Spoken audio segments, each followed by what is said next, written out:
اللهم صل على سيدنا محمد وعلى آل سيدنا محمد كما صليت على إبراهيم وعلى آل إبراهيم في العالمين إنك حميد مجيد.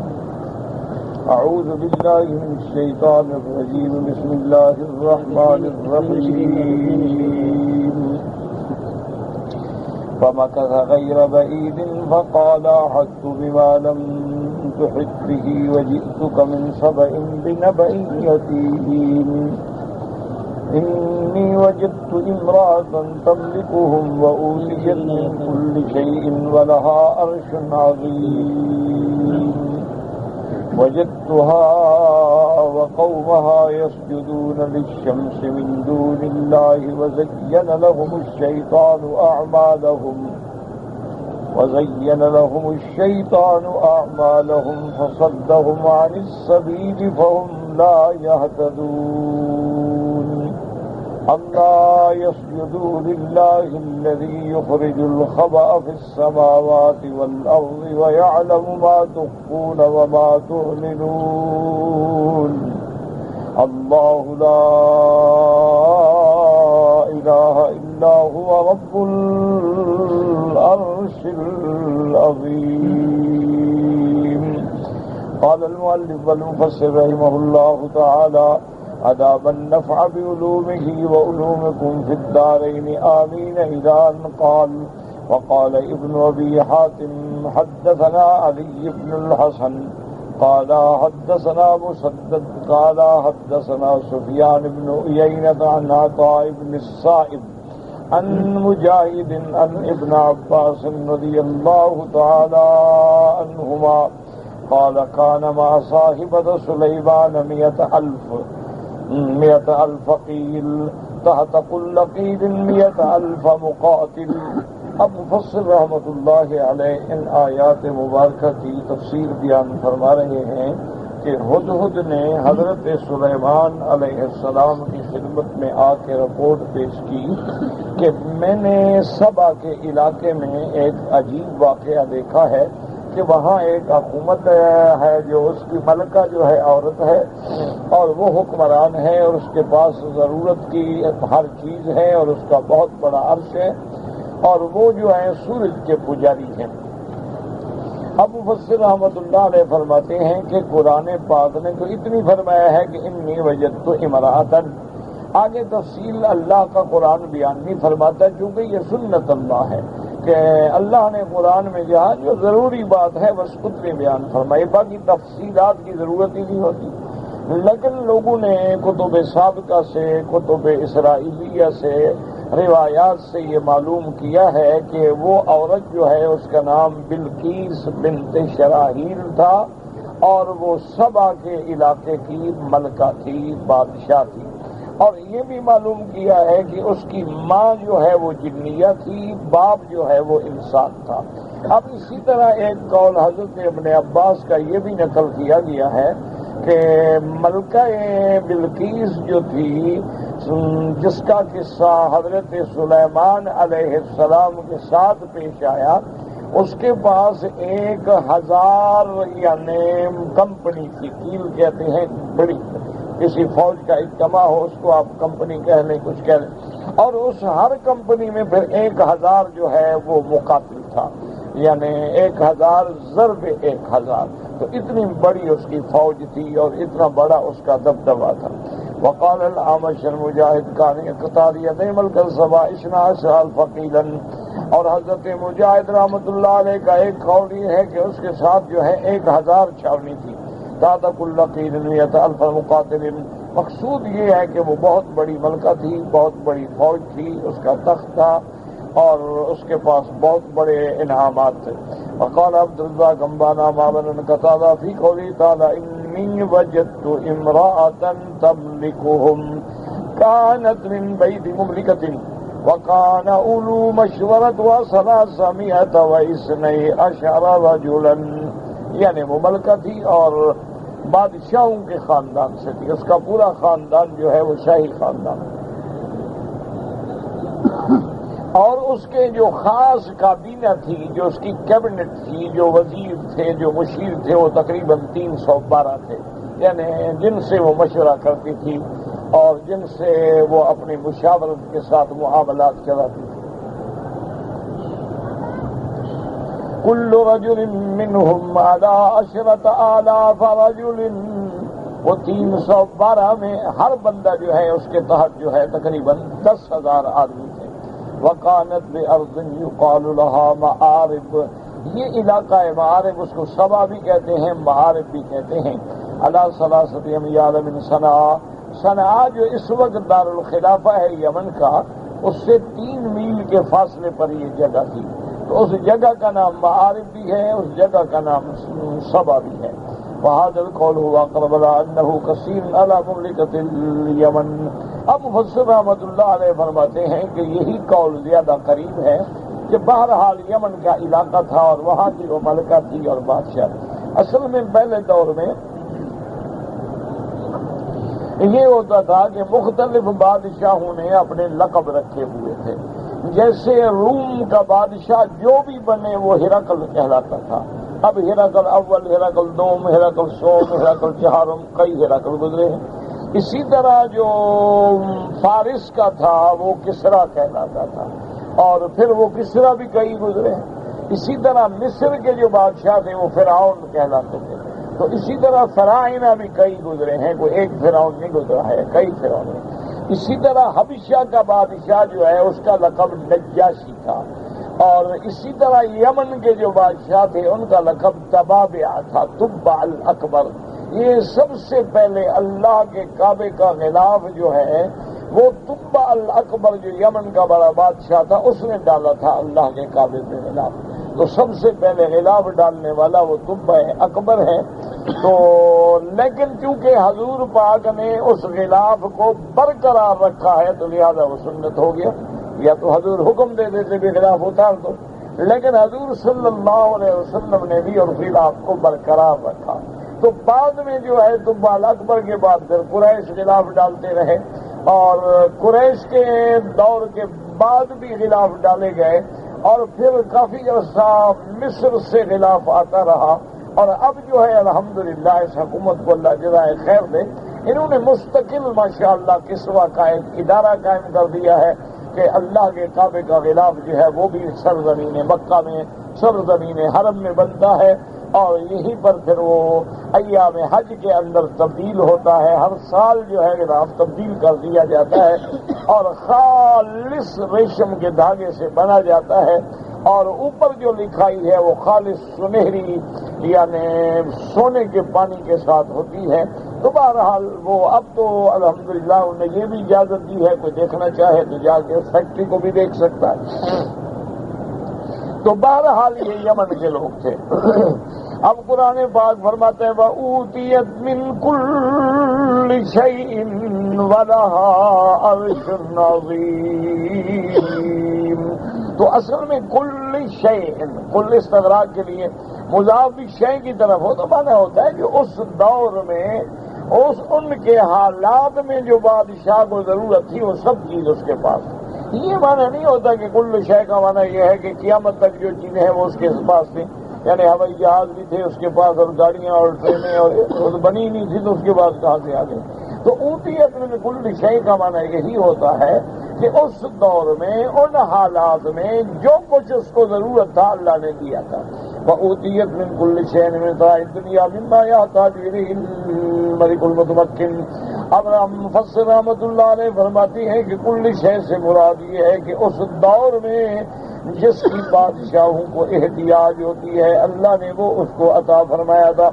وَلَهَا عَرْشٌ عَظِيمٌ. اور بادشاہوں کے تخت بھی ہوتے ہیں، عرش کہتے ہیں سریر. تجلس علیہ عظیم حائل مزخرف بالذهب وانواع الجواہر واللآلی. اس کے بیٹھنے کا جو تخت تھا وہ بہت بڑا تخت تھا اور بڑا ہی عظیم خوبصورت بنا ہوا تھا، اور اس کو سونے کے پانی سے اور موتیوں سے مزین کیا گیا تھا. قال زہیر بن محمد وقال من ذهب وصفاته مرمولة بالياقوت والزبرجد طوله 80 ذراعا وعرضه 40 ذراعا.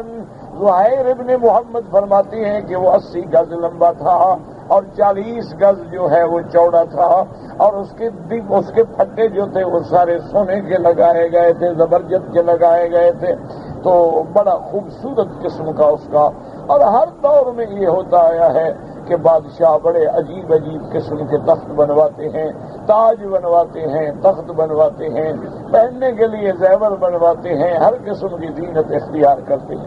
وقال محمد كان من ذهب مفصص بالياقوت والزبرجد واللؤلؤ، یعنی اس پہ ایسے سونے کی جڑائی کی گئی تھی جس سونے میں مفصص و نفس، جس کے اندر جو نگینے ہیں وہ یاقوت کے اور زبرجد کے اور موتی لگائے گئے تھے۔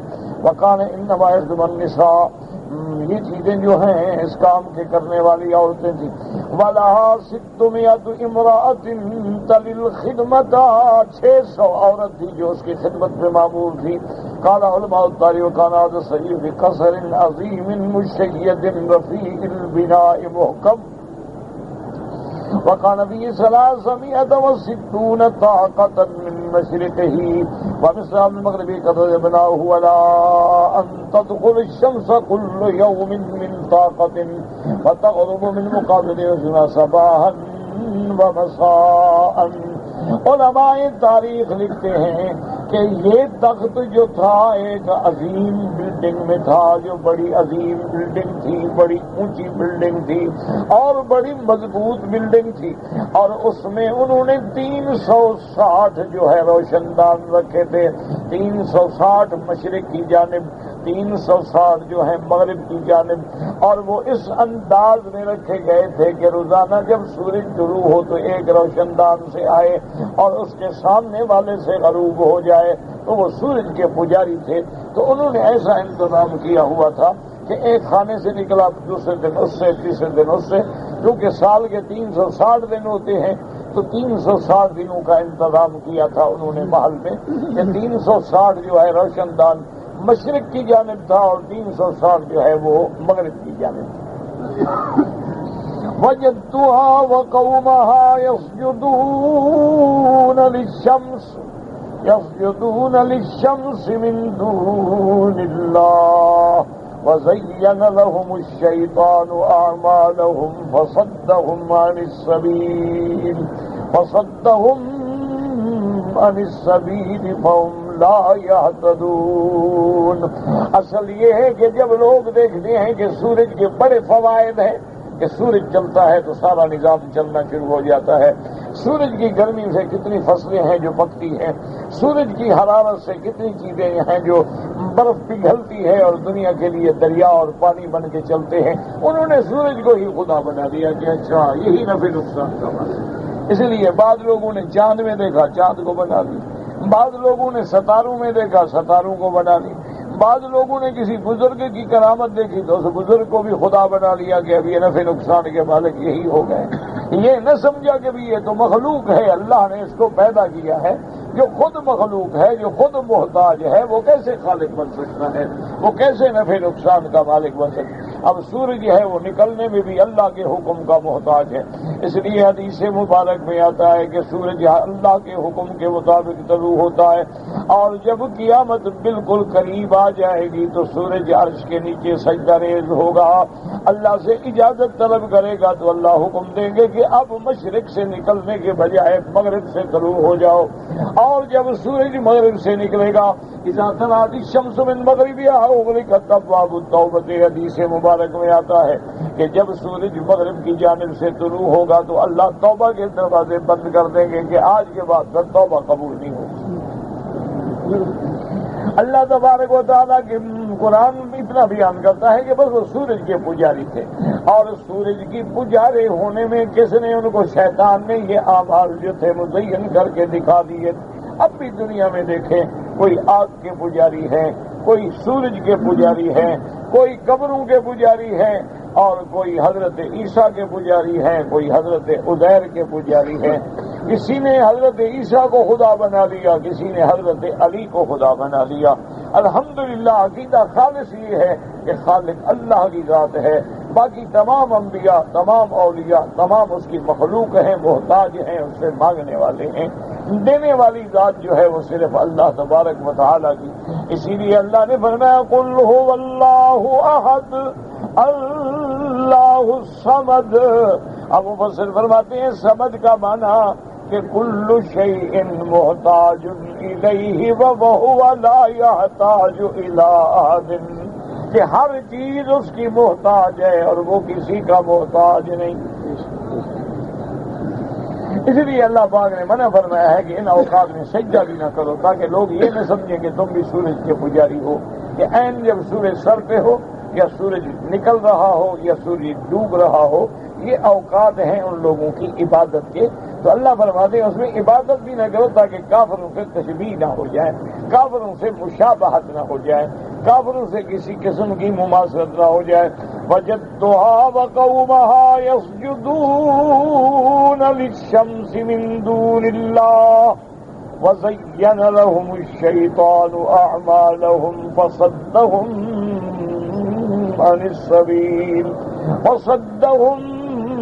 عن السبيل من عن طريق الحق، کہ شیطان نے ان کو سیدھے راستے سے بھٹکا دیا۔ فهم لا يهتدون۔ اسی لیے جب سیدنا ابراہیم علیہ السلام اللہ کے پیغمبر حضرت خلیل کو دو قوموں سے واسطہ پڑا ہے، ایک قوم جو ہے وہ بتوں کی پجاری تھی، ایک قوم تاروں کی پجاری تھی، ستاروں کی پجاری تھی، کواکب کی پجاری۔ آپ نے جب دیکھا فرمایا فلما جن علیہ اللیل رأى کوكبا قال هذا ربی، فرمایا اچھا یہ دیکھو ستارہ یہ رب ہے۔ فلما افل قال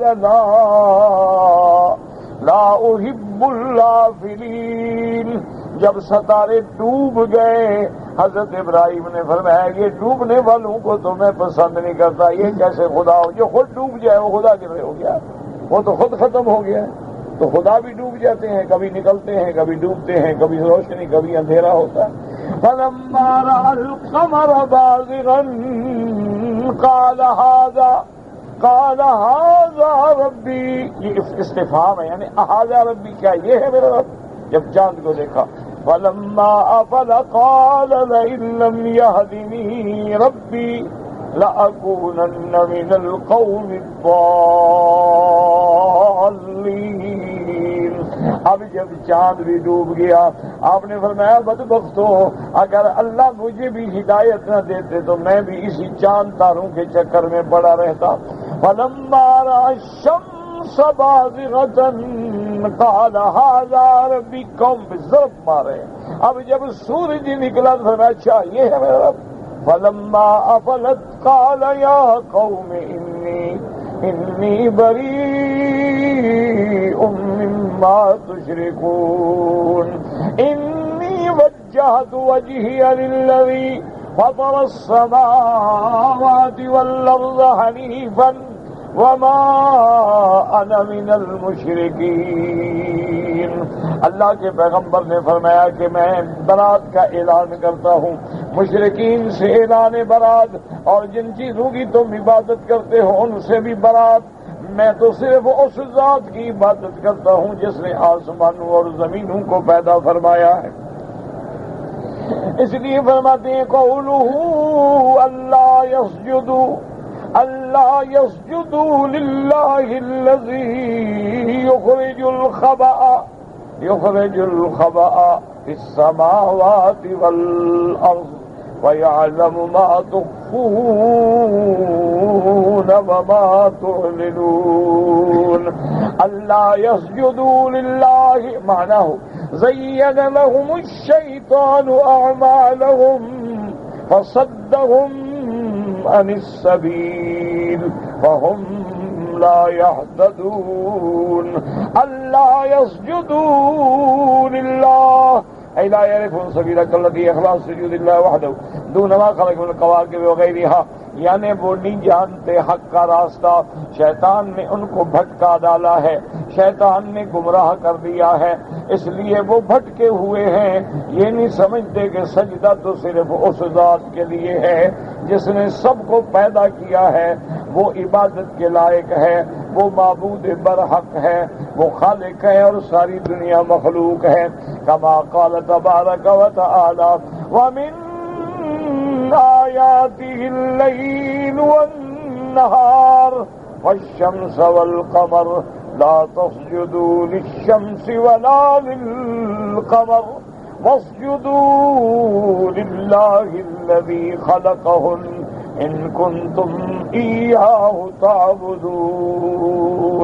اللہ نے فرمایا او ظالمو، یہ تو میری قدرت کی نشانیاں ہیں کہ کبھی رات ہے کبھی دن ہے، کبھی سورج چمکتا ہے کبھی تارے نکلتے ہیں، کبھی چاند چمکتا ہے۔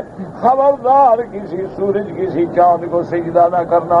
وَاسْجُدُوا لِلَّهِ الَّذِي خَلَقَهُنْ، صرف اس ذات کا سجدہ کرنا جس نے ان سب کو پیدا کیا ہے۔ ان کنتم ایاہ تعبدون، اگر واقعی خالص تم اللہ کی عبادت کرنے والے ہو تو کسی غیر کو سجدہ نہ کرو، نہ زندہ کو سجدہ کرو، نہ مردہ کو سجدہ کرو۔ سجدہ نہ انبیاء کے لیے جائز ہے، نہ ملائکہ کے لیے، نہ اولیاء کے لیے، نہ سورج و چاند کے لیے۔ سجدے کا حقدار صرف اللہ تبارک و تعالیٰ کی ذات ہے، اسی کو آدمی سجدہ کرتا ہے، اسی کے آگے تمام انبیاء نے سجدہ کیا ہے، اسی کے آگے میرے آقا محمد مصطفیٰ صلی اللہ علیہ وسلم نے سجدہ کیا ہے۔ وقرأ بعض القراء اللہ یزد اللہ علی الاستفتاحیہ ویال النداء وحذف المنادى تقدیر انتو ولا یا قوم اسجدوا للہ۔ بعد نے پڑھا ہے اللہ یسجدوا للہ الذی یخرج الخبأ فی السماوات والارض، اور بعض قرآن نے پڑھا ہے الا، بعض تخفیف سے اللہ نہیں بلکہ الا، مانا یہ ہوگا کہ اے قوم الا یا قوم اسجدوا للہ، کہ خبردار ہے قوم چھوڑ دو سورج کی پوجا بلکہ اس کی عبادت کرو جس نے اس کو پیدا کیا ہے۔ الذی یخرج الخبأ، خبا مانا وہ چھپا ہوا پانی جو اللہ نے آسمانوں میں اور زمینوں میں رکھا ہے، کہ آسمانوں میں بھی دریا ہے، زمینوں میں بھی دریا ہے، پہاڑوں کے اوپر بھی برف جمی ہوئی ہے، ان کی رگوں کے اندر پانی زمین میں بھی چلا جاتا ہے۔ اصل خدا تو وہ ہے، یہ تو خود کچھ نہیں ہے، یہ تو محتاج ہے، اسی لیے یہ کیا خبر دیں گے، کیا نفع نقصان دیں گے۔ کہتے ہیں الذی یخرج الخبأ فی السماوات والارض، قال علی بن ابی طالب یعلم کل خبیئۃ فی السماء، یعنی وہ ذات جو ہر چھپی ہوئی چیز جو آسمانوں میں چھپی ہو یا زمین میں ان کو جاننے والا ہے۔ وقضا قال اکرمہ مجاہد سعید بن جبیر وقتادہ وغیر واحد، وقال سعید اصیب الخبء والماء، انہوں نے فرمایا کہ خبا کا معنی پانی ہے۔ وقضا قال عبد الرحمن بن زید خبء السماوات والارض ما جعل فیہما من الارزاق والمطر من السماء والنبات من الارض، انہوں نے فرمایا کہ اللہ نے آسمانوں سے پانی برساتے ہیں، زمین سے تمہارے لیے کھیتیاں اگاتے ہیں۔ وہاں سا مناسب من کلام الحدود الذي جعل الله فيه من الخاص ما ذكر من بعض غير انه الماء يجري في تخوم الارض وداخلها۔ اب مفسر رحمۃ اللہ علیہ فرماتے ہیں کہ خبا کا ترجمہ کرنا پانی جو ہے یہ زیادہ مناسب ہے، کیونکہ اللہ نے ہدہد کو بھی تو یہ علم دیا تھا کہ وہ زمین کے اندر پانی دیکھ کے بتلایا کرتا تھا۔ تو نے کہا کہ اللہ تو وہ ہے جس نے یہ پانی چھپایا ہے، جس نے آسمانوں میں پانی رکھا ہے، جس نے آسمانوں کو بنایا ہے، یہ تھوڑا خدا ہے۔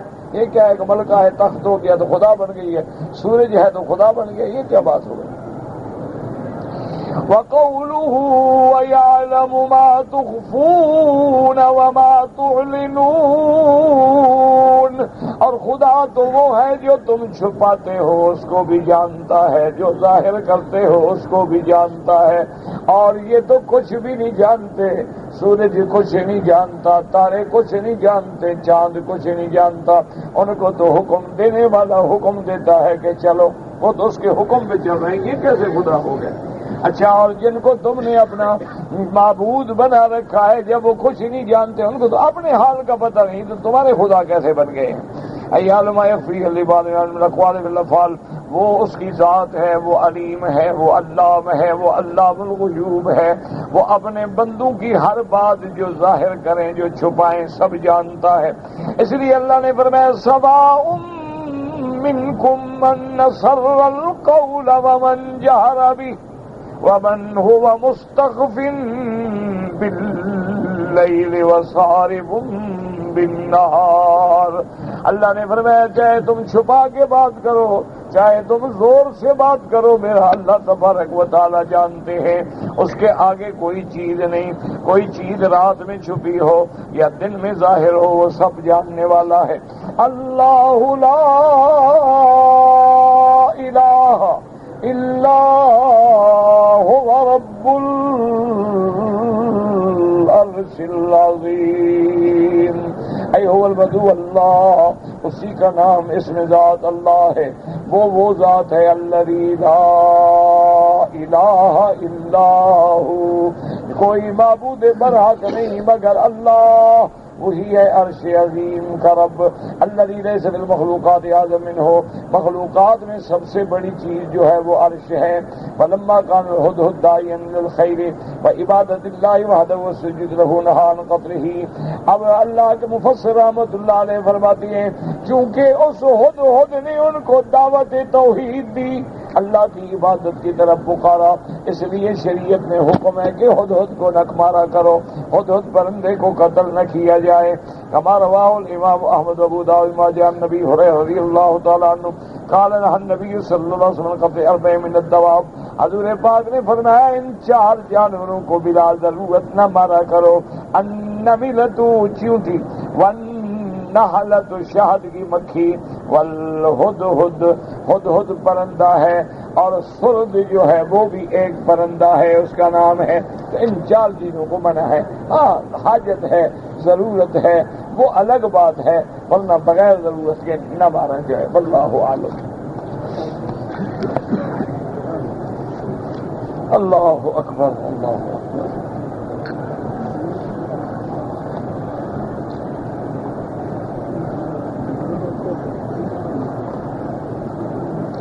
ایک آدمی نے عمرہ کر لیا ہے، عمرہ کرنے کے بعد کہتا ہے کہ میں نے کپڑے کھول دیے اور حجامت کرائی۔ بھئی ایک ہے کہ احرام کی چادر کھول دی، ایک ہے کہ نہیں آپ نے عمرہ کرنے کے بعد کپڑے احرام کے اتار دیے، سلوار قمیص پہن لیا، پھر بعد میں آپ نے بال کٹوائے، پھر تو دم پڑ گئی کہ آپ نے سلے ہوئے کپڑے پہنے۔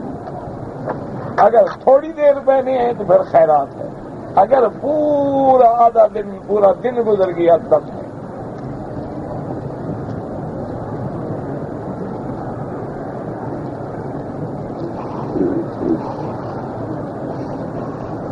بہرحال خوابوں کا مجھے کوئی تعبیر کا علم نہیں ہے، تعبیر کا علم بطور خاص ایک علم ہے۔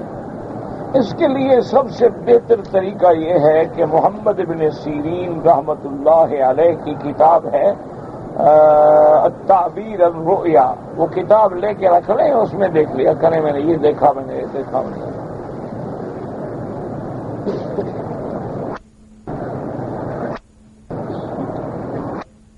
جب لاہور سے عمرے کے لیے چلا ہوں تو میری بیوی پردے میں تھی اور میری جوتی یعنی پاؤں کے اوپر سے بند تھی، کوئی حرج نہیں، بالکل انشاءاللہ عمرہ ہو گیا، کوئی مسئلہ نہیں۔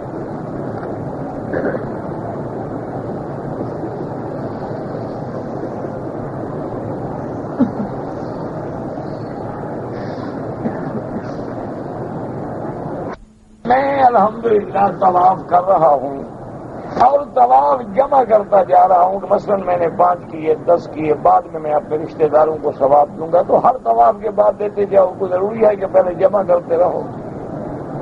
جب بھی طواف کر لو یا اللہ اس کا ثواب فلاں کو عطا کرو۔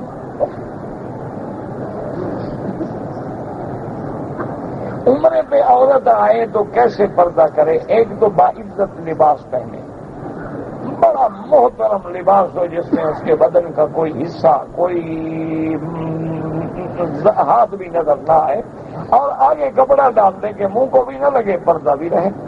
جیسے بی بی عائشہ رضی اللہ تعالی عنہا فرماتی ہیں کہ جب ہم حج کے لیے آئے تو ہم نے احرام باندھے ہوئے تھے، اذا هذین الرجال سدلنا علی وجوہنا، کہ جب لوگ قریب آتے تو ہم کپڑا لٹکا لیتے اور جب لوگ دور ہو جاتے تو ہم ہٹا دیتے۔ اب چونکہ لوگ ہر وقت قریب ہوتے ہیں تو اس لیے کپڑا آگے لٹکا دیں، جیسے عام طور پہ دیہاتوں میں عورتیں گھونگھٹ نکالتی ہیں تو آگے ایسے کپڑا ڈال دیتی ہیں، چلتی رہتی ہیں، منہ کو بھی نہیں لگتا۔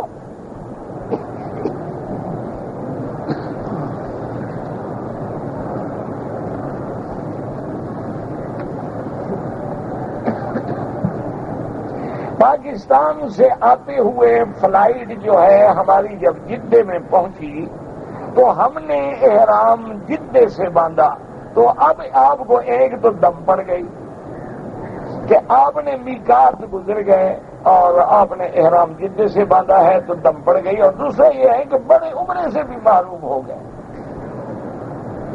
کہ اگر آپ پاکستان سے احرام باندھتے ایئرپورٹ سے تو آپ کا میقات کا عمرہ ہوتا جو چھوٹے حج کے برابر ہے۔ اب آپ نے احرام باندھا ہے ہل سے، جدہ ہل ہے، میقات نہیں ہے۔ ایک تو بڑے عمرے سے بھی محرومی ہو گئی اور دم بھی پڑ گئی، اور دوسرا یہ ہے کہ باقاعدہ آپ معلوم کر سکتے ہیں پی آئی اے والوں سے کہ جب ہمارا جہاز آتا ہے نا اس کا روٹ اس قسم کا ہے کہ وہ باقاعدہ طائف کے اوپر سے گزر کے مکے کے اوپر سے گزر کے جدہ جاتا ہے۔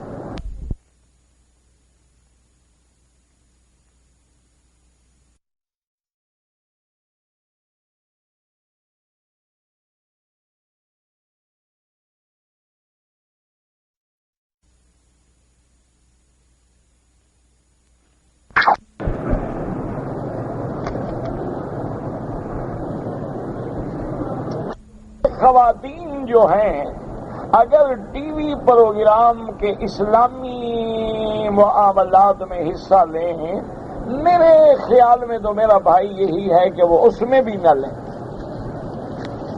اسی سے تو پھر آدمی آگے بگڑتا ہے نا۔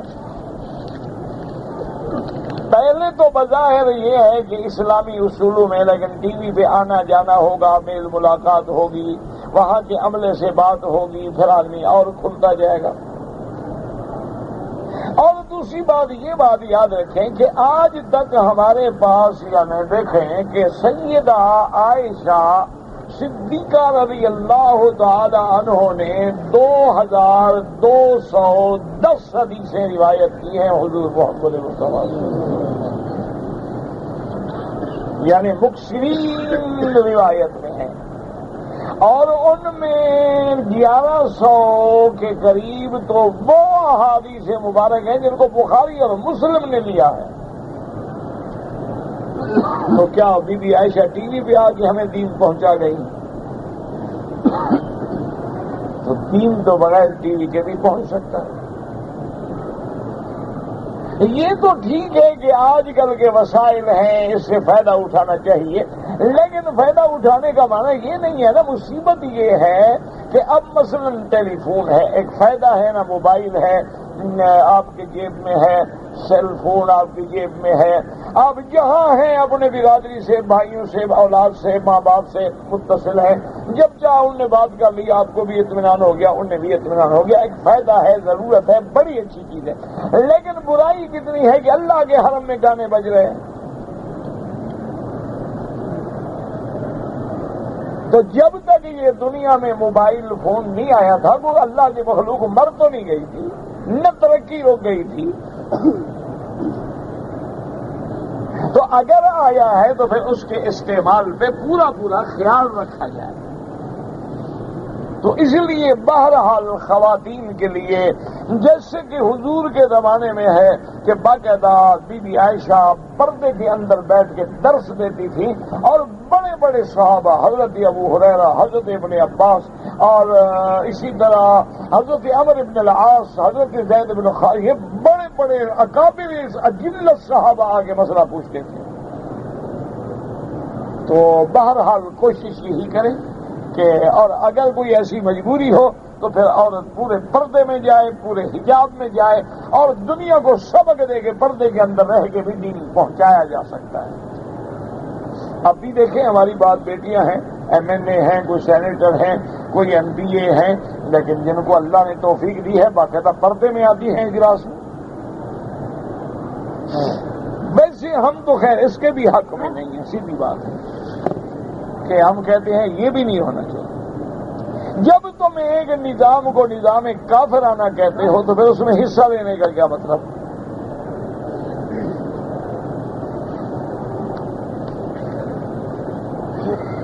ہمارے ہاں جو رواج ہے کہ مرنے پہ قرآن خوانی کی جاتی ہے، یہ بدعت ہے. اور اس کے اپنی اولاد ہے، بیوی ہے، بچے ہیں، بہنیں ہیں، عزیز ہیں، رشتہ دار ہیں، وہ قرآن پڑھ کے دعا کریں، ثواب بھیجیں، وہ جائز ہے. لیکن یہ جو رواج بن گیا ہے کہ جی آج قرآن خوانی ہوگی، آج قرآن خوانی ہوگی، آج ختم شریف ہوگا، یہ تو بدعت ہے، رواج ہے دنیا کو دکھانے کے لیے. اور ایسے لوگ بھی وہاں ماشاءاللہ ہم نے دیکھے ہیں جو پارے لے کے بیٹھے ہوتے ہیں، جن کو پڑھنا ہی نہیں آتا ہے، آگے بیٹھ جاتے ہیں دکھانے کے لیے کہ میں نے جی ایک پارا ختم کر دیا، تمہیں تو نام بھی نہیں آتا پارے کا، تو ختم کیا کر دیا تم نے.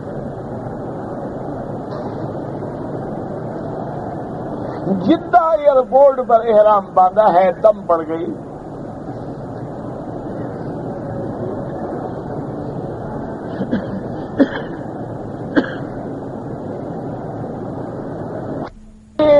رات اچھا تہجد، بھائی اذان صاف لکھا کرو نا. تہجد 4 رکعت کے بعد میں نے جب دوسری 4 رکعت کی نیت کی، تیسری رکعت میں تھا کہ اذان ہو گئی. کوئی بات نہیں، آپ پوری کر کے ختم کریں. کہتے جی کہ رات کو میں 1 بجے اگر چاہوں کہ تہجد کی نماز پڑھ لوں، اللہ کے بندے عشاء کے بعد جو بھی نماز پڑھو وہ تہجد ہے. چاہے تم عشاء کے بعد پڑھ لو، سونے سے پہلے پڑھ لو. یہ تو لوگوں نے مسئلہ بنا رکھا ہے کہ تہجد کا معنی ہے سونے کے بعد پڑھو. یہ معنی نہیں ہوتا. معنی یہ ہے کہ وہ ٹائم سونے کا ہے، اس کو ہم نے چھوڑ کے اللہ کی عبادت کریں. آپ عشاء کے بعد یہیں سے تہجد پڑھ کے سو جائیں.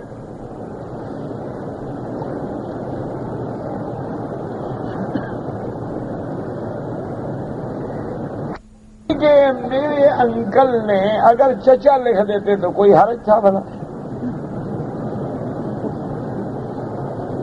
نہیں. آخر کیا وجہ ہے؟ کوئی ایسا ہمیں اس زبان سے پیار ہے کہ اس کا استعمال کرنے سے ہماری عزت میں کوئی اضافہ ہو جاتا ہے؟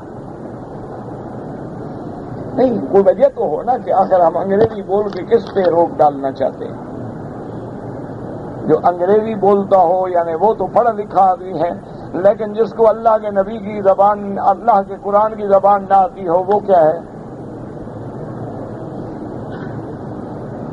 کیا ہے بھائی؟ انگریز نے دماغوں میں بٹھا دیا انگریزی پڑھو گے نوکری ملے گی، اور قرآن پڑھو گے ملا بنو گے، بھیک مانگ کے کھاتے رہو گے. اسی لیے لوگوں کی نظر میں انگریزی کی عزت ہو گئی، مولوی کی توہین ہو گئی. یہ سارا دشمن کی ایک پلاننگ ہے.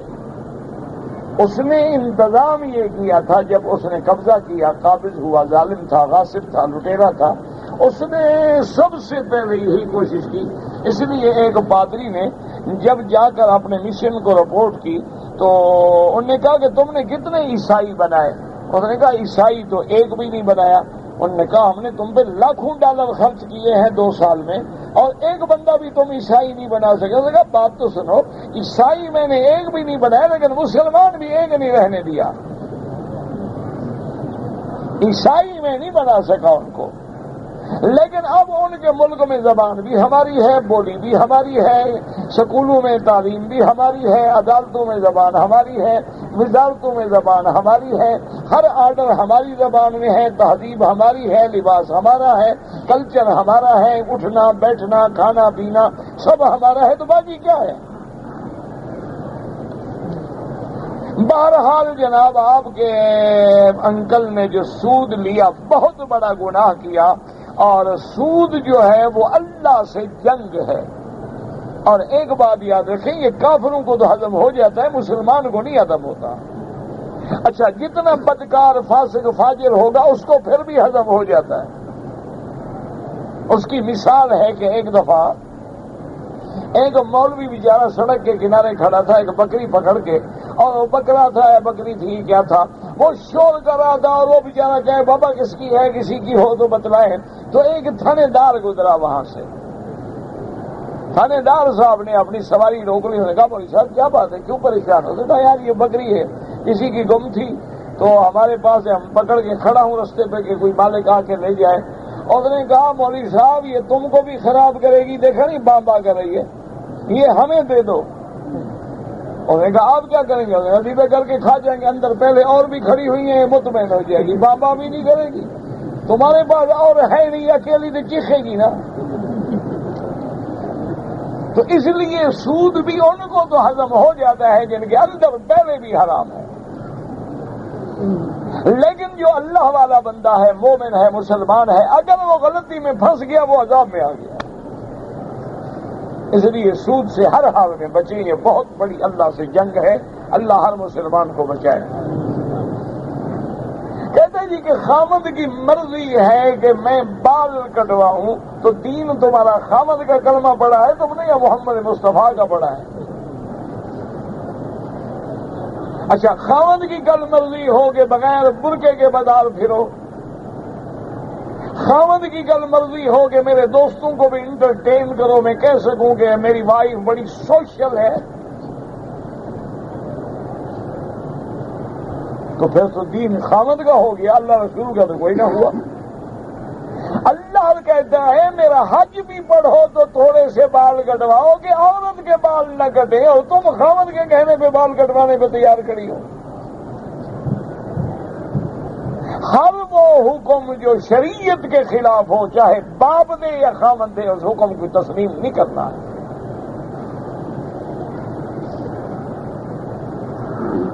نہ پتہ نہیں ان کو کیا سمجھ آتی ہے کہ عورت بال کٹوائے تو خوبصورت لگتی ہے، کیا خیال ہے؟ نہیں، اللہ کے حرم میں بیٹھے ہو. ویسے ہی کہتے ہیں لوگ مکی صاحب بڑے سخت جواب دیتے ہیں اور بڑی بعض اوقات بڑی غلیظ اور ثقیل زبان استعمال کرتے ہیں. میرا بھائی بات یہ ہے کہ اگر تھوڑی سی تکلیف ہو نا تو ڈاکٹر کہتا ہے آیوڈین لگا لو، اگر زیادہ تک ہو گیا تو سر یہ آپریشن کرنا پڑے گا، اندر سے گند نکالنا پڑے گا، پھر آپ کو تکلیف تو ہوگی جب میں سخت جواب دوں گا، چیخ تو نکلے گی آپ کی، اس میں تو کوئی شک نہیں ہے. لیکن الحمدللہ میں نے اپنے اللہ کو جواب دینا ہے، لاکھ تم چیختے رہو میرا رب ناراض نہ ہو. یعنی تم مجھ سے پوچھتے ہو وہ سوالات کہ ایک مسلمان عورت کو انگریز بنانا چاہتے ہو، میں کیا جواب؟ جناب مہربانی فرما کے حضرت ایسا نہ کیجئے گا. یہ زبان تم سمجھو گے جب تم نے اللہ رسول کی زبان نہیں سمجھی. سیدھی بات کرو کہ کیوں تم اس کو انسان سے نکال کے بکری بنانا چاہتے ہو، کیوں تم اس کو انسان سے نکال کے حیوان بنانا چاہتے ہو؟ عورت کی تو اللہ نے عزت اور لباس بھی لمبے بالوں میں رکھا تھا، اس کا تو حسن اسی میں تھا. لیکن انگریز نے کٹوایا ہے. یہ بھی بیوی کو انگریز بنانا چاہتے، پھر سکرٹ بھی پہنواؤ اور بیچ پہ ہاتھ ڈال کے جاؤ اور فلور پہ کھڑے ہو کے لوگوں کے ساتھ ڈانس بھی سکھاؤ. پھر صرف بال کٹانے سے تمہاری عزت نہیں بنے گی نا، پھر کلب میں جاؤ اور کلب کے پورے آداب سیکھو کہ ڈانس کیسے ہوتا ہے. اور ڈانس میں بھی ہر کسی کو حق ہوتا ہے کہ اپنا پارٹنر جو ہے وہ چوائس کرے. تمہاری بیوی کو بھی حق دو گے وہ چنے کہ میں کس کے ساتھ ڈانس کروں گی.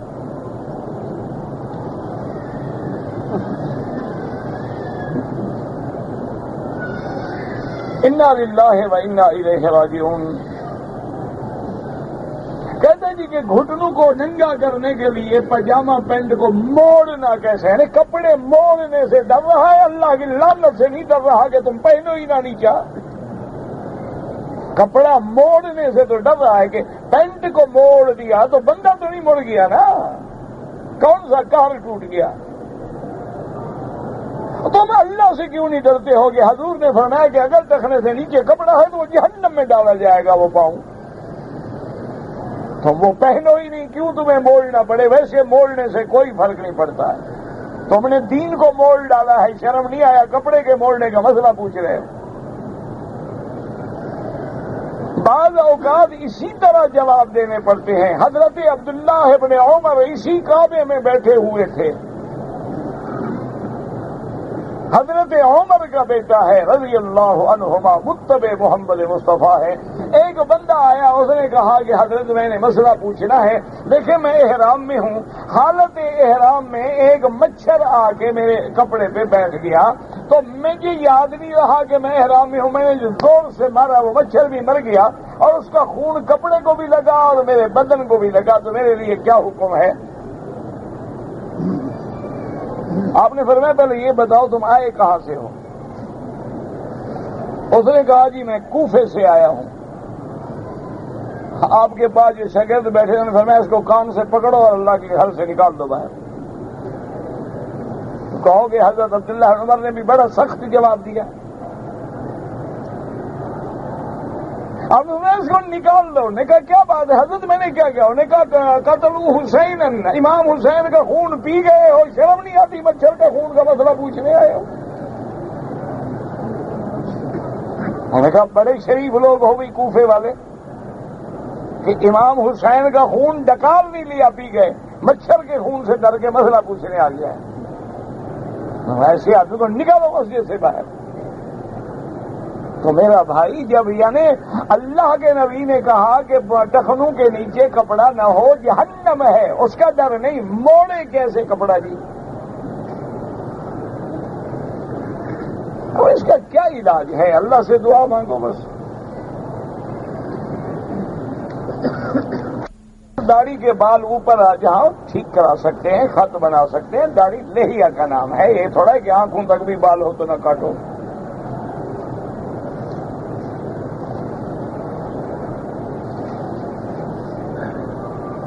ایک عورت ہے جس کی عمر 60 سال ہے، وہ اگر چچا داد بھائی یا بہنوئی کے ساتھ حج پہ ہے، لیکن یہ دیکھو بعد 60 سال کی 30 سال سے بھی طاقتور ہوتی ہے، بعد 60 سال کی بوڑھی ہوتی ہے. اصل مسئلہ یہ ہے کہ والقواعد من النساء اللاتی لا یرجون نکاحا، قرآن کہتا ہے وہ بوڑھی عورتیں جس کو نکاح کی مرد کی خواہش نہ رہے، بوڑھی ہو گئی، بڈھی ہو گئی، وہ تو آ سکتی ہے. ورنہ آج کل تو 60 سال کی عورتیں جو ہیں وہ تو 20 سال کی لڑکیوں سے بھی ماشاءاللہ زیادہ ہوشیار ہیں. یہ 60 سال کے بزرگ نہیں دیکھے آپ نے ماشاءاللہ 4 نمبر کی اینک ہو، فلم پر ایسے بیٹھے ہوتے ہیں، مزہ آئے کہ پلک جھپک جائے. 4 نمبر کا شیشہ ہوگا، اتنا موٹا بیٹھا ہوگا فلم پہ، یعنی دیکھتے ہوئے حیا بھی نہیں آتی. کیا کرے آپ؟ انا للہ و انا الیہ راجعون.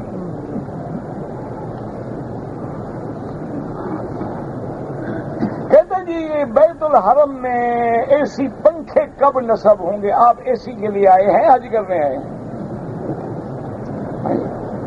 نہ؟ حضور کے زمانے میں ایئر کنڈیشن لگے ہوئے تھے. کیا خیال ہے؟ آتے حج کرنے کے لیے ان کو فکر ہے کہ حرم میں ایئر کنڈیشن نہیں. تمہارے بس میں ہو نا تو تم کعبہ شریف نہیں اپنے ساتھ اے سی لگوا کے پھرو. انا للہ و انا الیہ راجعون. اللہ کے بندے جتنی تکلیف ہوگی اتنی اجر ہوگا. الاجر علی قدر النصب. حضور نے فرمایا جتنی مشقت کرو گے اتنی ثواب ملے گا. آپ کو پتہ ہے صحابہ کہتے ہیں، ہمارے صحابہ کے دور میں اتنی گرمی ہوتی تھی، وہ فرماتے ہیں ہم سجدہ نہیں کر سکتے تھے کہ نیچے کنکر اور پتھر جو ہیں وہ آگ کی طرح جل رہے ہوتے تھے.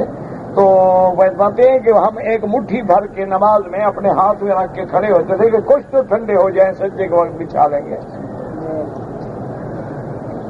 حضور پاک نے جب حج مبارک پڑھا ہے تو اونٹنی پہ سفر فرمایا ہے.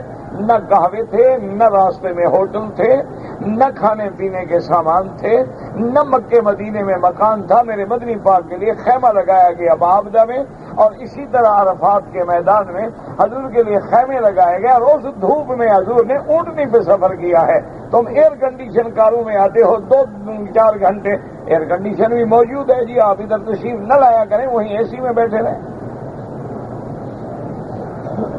آپ کو اللہ کعبے کے قریب آنے سے اگر آپ محروم رہنا چاہتے ہیں اے سی کے لیے تو نہ آئے، کوئی فرق نہیں پڑتا۔ ویسے حکومت کوشش کر رہی ہے، لگ جائے گا، خیر ہوگی انشاءاللہ، تسلی رکھیں، آپ کا حج ہو جائے گا۔ میں نے جہاز میں احرام باندھا، ہوٹل میں کھول کے 2-3 گھنٹے سو گیا، دوبارہ احرام باندھ کے عمرہ کیا۔ مرضی ہے، جب باندھ لیا جب کھول دیا، ایک بکری دم ادا کریں حضرت۔ مذاق ہے کہ جب چاہیں کھول دیا، جب چاہیں۔ اس احرام میں آپ نہیں سو سکتے تھے، کیا ہو جاتا آپ کو؟ نہ پہلے دور میں تو لوگ 2 مہینے احرام میں رہتے تھے، تم سے 4 گھنٹے بھی نہیں گزارے جاتے۔ خدا کا خوف کرو، کوئی سوچو تو صحیح۔ پہلے آپ کو پتا ہے ہندوستان سے جو جہاز چلتے تھے چھوٹے دخانی، 2-3 مہینے میں آگے وہ جدہ پہنچتے تھے۔ میں نے بھی سفر کیا ہے بحری جہاز کا، 12 دن میں وہ کراچی سے جدہ پہنچا تھا۔ آج تو 4 گھنٹے میں آپ آ جاتے ہیں، پھر بھی آپ کو تکلیف ہے۔ اور ہوائی جہاز میں ماشاءاللہ حجاج کرام ہیں، عمرے والے ہیں، احرام باندھا ہوا ہے، زبان پہ لبیک ہے، اور غیر محرم ایئر ہوسٹس کے ہاتھ سے کھانا لے رہے ہیں، ماشاءاللہ حج منظور وہیں سے شروع ہو جاتا ہے قبول ہونا۔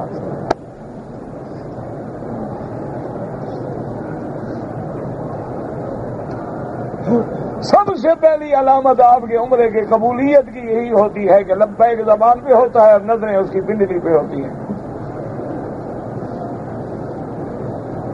اور پھر کھانے کے بعد خوشبو والے ٹیشو سے ہاتھ صاف فرماتے ہیں، حمام جا کے آفٹر شیو لوشن بھی استعمال فرما لیتے ہیں، عمرہ قبول ہو گیا پکی طرح۔ ایسے احرام سے نہ باندھو تو بہتر ہے۔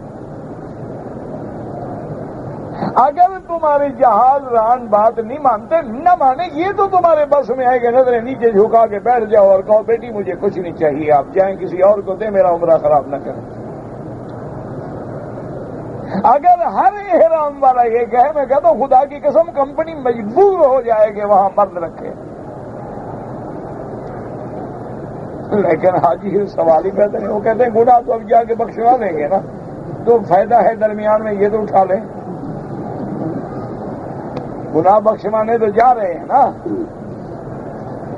تو لہذا 2-4 اور جو جیب میں ڈال سکتے ہیں گناہ وہ تو ڈال لیں ساتھ۔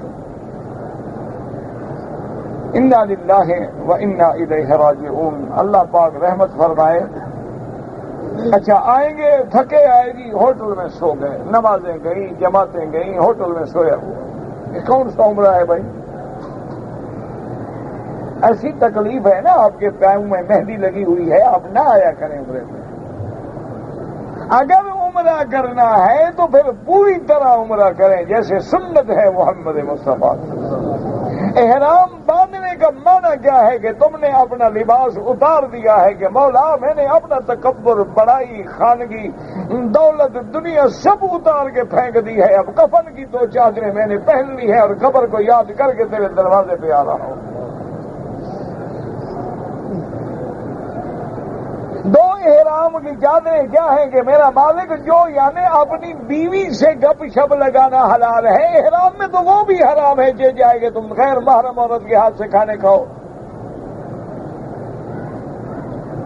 اپنی بیوی پہ شہوت کی نظر ڈالنا حرام ہے، حالانکہ بیوی تو بیوی ہوتی ہے، حلال ہے، لیکن احرام ہے کہ ہر وہ چیز حلال جو تھی حرام ہو گئی۔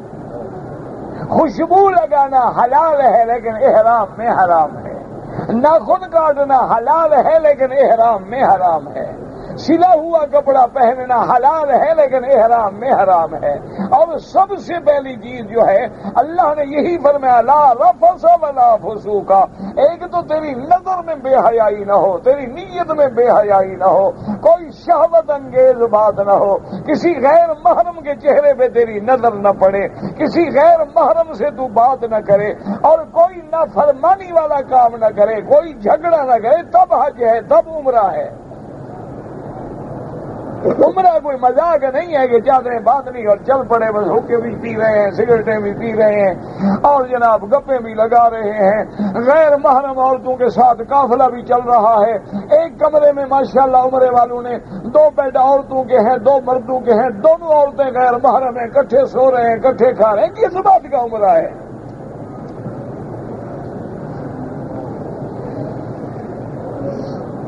کسی نے کہا ہے آپ کو اس طرح عمرہ ہو جاتا ہے؟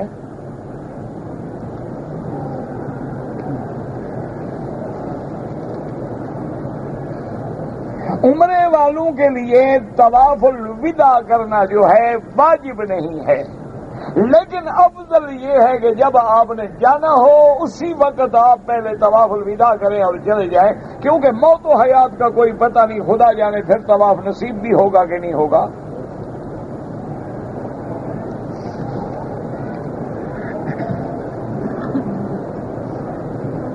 کہتے ہیں جی کہ مرنے کے بعد شوہر جو ہے اپنی بیوی کا چہرہ نہیں دیکھتا، وہ پہلے دیکھ لے کہ تنگ آیا ہوا ہوتا ہے نا،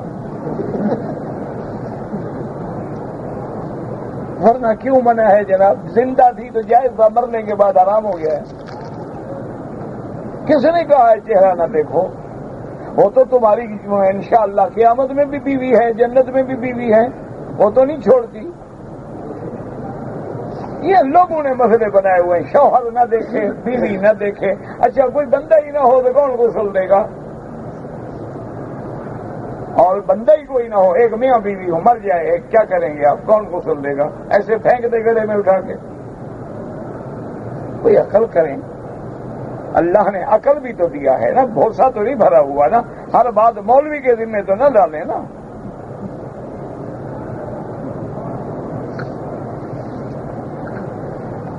نماز کے دوران میں دانتوں سے خون نکل آئے، تھوڑا ہے تو کوئی بات نہیں، اگر بہہ جائے تو پھر امام ابو حنیفہ رحمۃ اللہ علیہ کے نزدیک وضو ٹوٹ جاتا ہے۔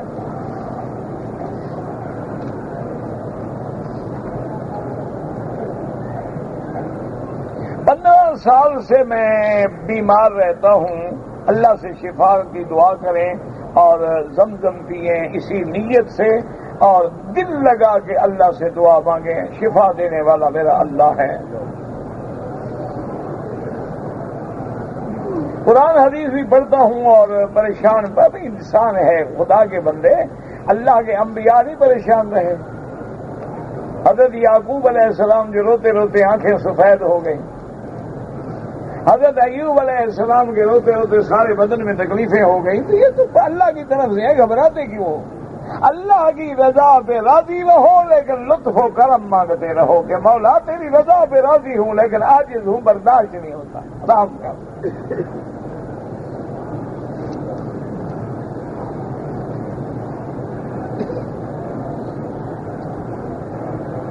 کہتا ہے کہ پاکستان میں ایک ہسپتال بنوا رہا ہوں جو فی سبیل اللہ ہوگا، اللہ آپ کو توفیق دے۔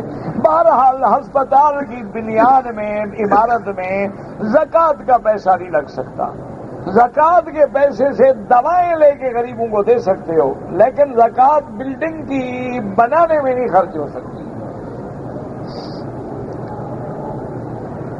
کہتے کہ آج کل جو لوگ گولڈ میں جا کے لڑکے لڑکی نکاح کر لیتے ہیں، بہرحال امام احمد بن حنبل رحمۃ اللہ علیہ اور امام شافعی کے نزدیک وہ نکاح ہی فاسد ہے، وہ کہتے ہیں بغیر ولی کی اجازت کے مطلق نکاح ہوا ہی نہیں، یہ زنا ہوگا۔ لیکن امام ابو حنیفہ رحمۃ اللہ علیہ کے نزدیک نکاح تو ہو جاتا ہے، لیکن وہ کہتے ہیں اس نے حدیث کی مخالفت کی ہے، بغیر ولی کی اجازت کے نکاح نہ کریں۔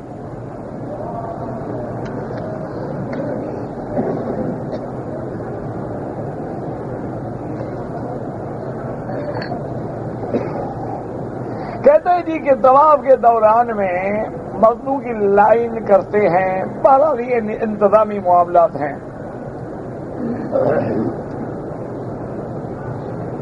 میت کی نماز جنازہ اگر پتہ نہیں کیا ہے کی ہے، سیاہ کی ہے، پتہ نہیں کیا لکھا ہے، مجھے دوسرا کرنا ہو تو لازماً حد حرم سے باہر جانا ہوگا۔ اگر طواف کے دوران وہ کتاب والی دعائیں نہ پڑھیں، وہ تو پڑھنا بدعت ہے۔ طواف کے دوران آپ وہ پڑھیں جو آپ کو یاد ہے، سبحان اللہ، الحمدللہ، لا الہ الا اللہ، اللہ اکبر، درود شریف، کلمہ شریف، جو آپ کو یاد ہو. یہ کتابیں لے کے پڑھنا تو بدعت ہے.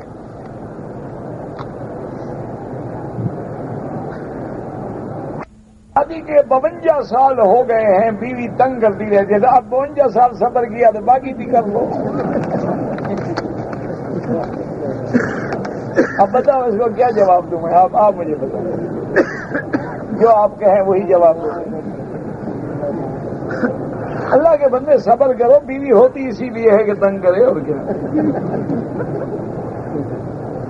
یہ بھی ہمارے گناہ ہیں. اگر ہم اچھے ہوتے اللہ بیویاں بھی اچھی دیتا. الطیبات للطیبین والطیبون للطیبات، الخبیثات للخبیثین والخبیثون للخبیثات.